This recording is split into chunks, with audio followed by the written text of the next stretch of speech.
Сургууль цэцэрлэгүүдийн засварын ажлыг хичээлийн шинэ жилээс өмнө багтаан дуусгах үргийг засгийн газраас өглөө. Дулааны цахилгаан станцуудын засварын ажлыг график хугацаанд нь дуусгаж 10 сарын 1-ний доторх 20-с доошгүй хоногийн нүүрс мазутын нөөцлөхийг тушаажээ. Улсын аймаг сумын хадлангийн нөөц газруудаас манай танаа сум гэж ялгалгүй хадлан агуулгаар болж байгаа юм байна. Мал оторлоход байнга бэлчээр талхсан хил ам гардаг.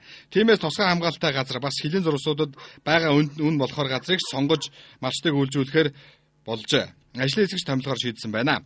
Отрын бүсүүдэд өвс нэмж бэлтгэх, тэжээл худалдан авах, байршуулах ажлыг малаа оторлуулж байгаа аймагуудад хамтран хийх чиг өгсөн байна.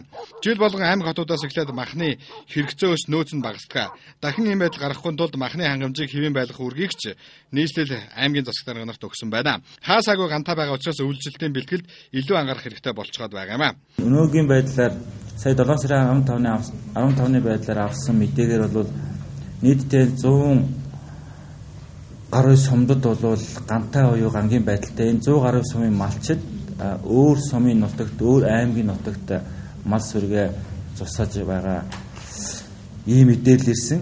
За мөн нийт нутгийн одоо 80 гаруй гандуу байгаа гэдгийг ус цаг бүрийн хүрээлэнгээс бидэд мэдээлж байгаа. Тийм учраас ирэх жил мөн ийм хэмжээний сумын малчид өөр аймгийн нутагт буюу өөр сумын нутагт дотроор үйлчлэх нэ. Тийм учраас энэ асуудалд онцгой анхаарал хандуулж одооноос эхлэн үйлчлэлийн мэтгэлийг хангах, мал сүргийг оторлуулах, газрын зургуулыг гаргах зэрэг асуудал анхаарал хандуулах шаардлагатай гэж засгийн газрын дээр ярилцсан.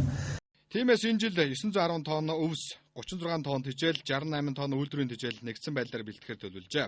Нүүрсний урхаанууд үйлчлэлтийн бэлтгэлийн явц 50% эрчим хүчний засварын графикийн биелэлт 40% байгаа юм байна. Бүрэн мэдээлэл.